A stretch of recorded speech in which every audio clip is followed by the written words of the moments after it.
Lo pernah nggak sih seharian nggak ngapa-ngapain, tapi capeknya tuh kayak habis lari maraton. Makan nggak enak, apapun yang lo lakuin nggak menarik. Badan lo diam, tapi kepala lo muter terus, bahkan terasa panas. Karena begitu ada masalah, tubuh lo mungkin berhenti, tapi otak lo masih gaspol. Mikirin kemungkinan A, kemungkinan B, kemungkinan C, nyari cara selamat dari skenario buruk, khawatir lebih dominan, ketakutan, debat sama diri sendiri, nyalahin diri sendiri, sampai akhirnya lo ngerasa capek. Padahal lo nggak melakukan apa-apa. Ya kadang kita lupa bahwa nggak ngapa-ngapain itu cuma fisiknya, tapi dalamnya lagi perang. Kalau kamu pernah atau baru ngalamin hal ini, semoga ini menjadi jalan untuk kamu keluar dari itu semua.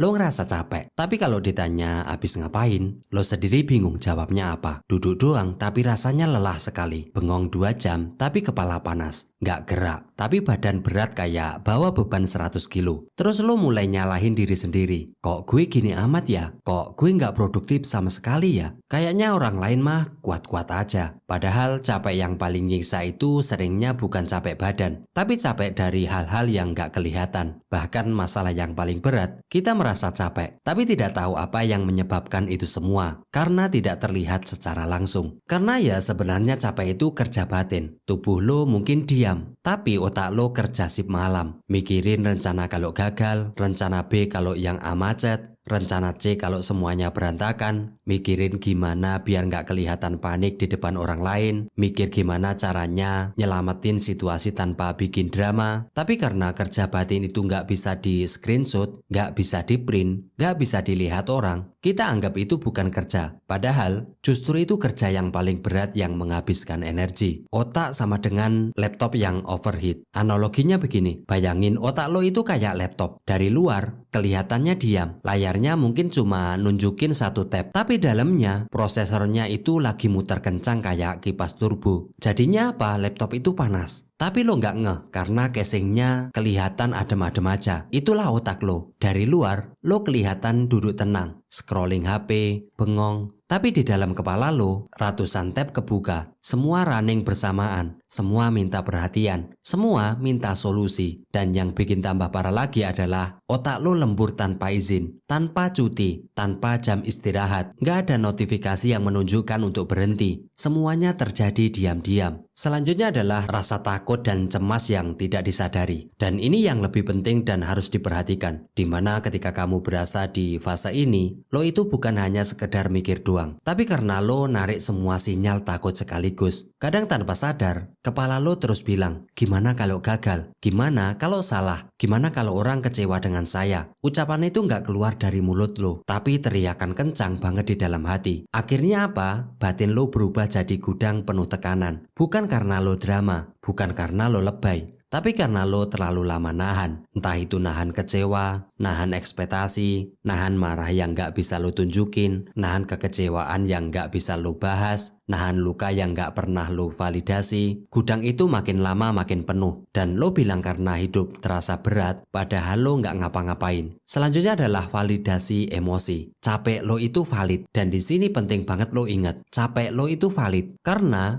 lo bukan cuma berhadapan sama satu tugas atau rutinitas, tapi lo hadapan sama pikiran, ketakutan, dan emosi yang lo pendam sendirian. Kerja batin itu kerja berat, kerja yang gak ada tanda jasa, gak ada slip gaji, gak ada tepuk tangan, tapi bebannya nyata. Pertanyaannya, kenapa ini semua terjadi? Apa akar mekanismenya? Ini adalah kondisi ketika otak merasa kamu tidak aman, meskipun hidupmu sebenarnya baik-baik aja. Ketika kamu terlalu sering hidup dalam tekanan, kekecewaan, takut gagal, atau selalu merasa harus sempurna, otak akhirnya mengunci diri dalam mode bertahan. Dan mode ini, otak menganggap segalanya adalah ancaman. Deadline ancaman, penolakan ancaman, masa depan ancaman, perubahan ancaman, bahkan hal kecil pun terasa besar. Tubuh memproduksi energi panik. Begitu otak masuk survival mode, tubuh otomatis memproduksi kortisol berlebih, meningkatkan denyut jantung, membuat napas pendek, menaruh seluruh energi ke bertahan, bukan berkembang. Akhirnya apa? Kamu tampak kuat, tapi capek tanpa alasan. Kamu mungkin ingin maju, tapi tubuh tubuh seperti menahan langkah. Kamu mau fokus, tapi pikiran seperti mau kabur. Dan disinilah polanya, ingin bergerak tapi tubuh menolak muncul. Lalu dampaknya apa pada energi? Semesta baca getaran, bukan rencana. Kamu boleh bikin vision board atau journaling, niatnya kuat. Tapi kalau vibrasi dalam diri masih takut gagal, tidak percaya diri, terus waspada, merasa hidup selalu kurang aman, takut dengan masa depan, takut kalau tidak ada penjualan, takut kalau tidak bisa memberi nafkah keluarga, maka yang terpancar pun tetap energi rendah. Ketika kita getarannya cemas, hidup jadi muter di tempat. Energi cemas itu seperti magnet. Ia menarik hal-hal yang selaras dengannya. Akhirnya kamu merasa usaha keras tapi hasil kecil. Sudah berubah tapi hidup tetap gitu-gitu aja. Mau maju tapi ada tembok yang tak terlihat. Itu bukan karena kamu nggak mampu, tapi karena energi di dalam dirimu tidak bergerak ke arah yang sama dengan keinginanmu. Tidak percaya pada proses atau Tuhan sama dengan energi tertahan. Ketika kamu tidak merasa aman secara batin, otomatis kamu juga sulit percaya. Percaya pada proses, percaya pada waktu, pada Tuhan, bahkan pada diri sendiri. Ketidakpercayaan ini menciptakan energi tersangkut. Kamu ingin hasil cepat karena batin ingin aman sekarang juga. Tapi semakin memaksa, semakin buntu. Hidup terasa seperti sudah aku usahakan semua, tapi tetap susah. Sebenarnya bukan jalannya yang buntu, energinya yang tertahan di dalam. Kalau kita masuk ke ranah agama, ada satu hadis qudsi yang mungkin sering kita dengar, tapi jarang kita renungkan dalam-dalam. Bunyinya apa? Aku, kata Allah, sesuai dengan prasangka hambaku. Dan di sini yang perlu benar-benar digarisbawahi adalah kata prasangka. Karena kalau kita pahami dengan bahasa yang paling sederhana, prasangka itu adalah nada dasar hati kita. Apa yang kita ulangi di dalam kepala, entah itu kekhawatiran, ketakutan, atau harapan, entah itu takut gagal, takut nggak cukup, takut hidup nggak bisa berkembang, itu yang akhirnya jadi getaran hidup kita. Atau kalau kita buat dengan bahasa yang sederhana, itu yang dikabulkan oleh Tuhan untuk hambanya. Dan tanpa sadar, itu pula yang kita pancarkan dalam setiap langkah, setiap pilihan, dan respon kita terhadap hidup. Makanya, ketika seorang bilang ingin hidupnya berubah, sebenarnya yang pertama kali harus diubah bukan dunianya, bukan lingkungannya, bukan orang-orangnya. Yang harus dirubah adalah prasangkanya. Karena selama prasangka masih takut, masih ragu, masih merasa gue kayak nggak bisa, dia akan terus bergerak dalam pola yang sama. Dan itu yang bikin hidup kita muter di titik yang sama. Padahal, kalau kita jujur, apa sebenarnya yang perlu ditakutkan? Kalau kita benar-benar meyakini bahwa Tuhan Maha Menjaga, Maha Mengatur, ataupun Maha Memberi yang terbaik, maka seharusnya kita lakukan adalah memperbaiki prasangka kita. Karena prasangka itu bukan sekedar harapan kosong. Itu cara kita menghormati janji Allah. Saat prasangka kita baik, hati kita menjadi tenang. Dan ketika hati tenang, kita bisa melakukan bagian kita. Fokus pada proses, fokus pada langkah-langkah kecil yang bisa kita kendalikan. Kita tidak lagi sibuk mengurusi wilayah yang bukan milik kita, yaitu milik Tuhan. Kapan berhasilnya, kapan datangnya, kapan terwujudnya, tugas kita hanya berusaha. Sedangkan hasil itu urusan Allah. Dan saat prasangka kita sudah lurus, energinya bisa berubah. Dari takut jadi tenang, dari panik jadi yakin, dari bingung jadi tahu langkah selanjutnya. Karena hidup itu geraknya mengikuti apa yang kita percaya, dan Allah memperlakukan kita sesuai dengan prasangka yang kita tanam. Oke, terima kasih telah sampai di akhir dari video ini. Semoga bermanfaat dan selamat untuk lo yang sampai di akhir dari video ini, karena itu tandanya lo semangat untuk berubah dan berusaha menjadi lebih baik lagi. Coba sebagai penutup dari pembahasan ini, kita harus sadar bahwa capek itu wajar. Bahkan kalau capeknya datang dari hal-hal yang gak kelihatan oleh orang lain, kamu boleh istirahat. Gak harus selalu kuat, gak harus selalu paham apa yang kamu rasakan. Kadang cukup berhenti sebentar dan bernafas. Kamu gak harus nyimpen semuanya sendirian. Perasaan yang kamu tahan itu valid, meskipun gak ada yang lihat. Pelan-pelan aja. Gak perlu buru-buru sembuh atau merasa lebih baik. Yang penting,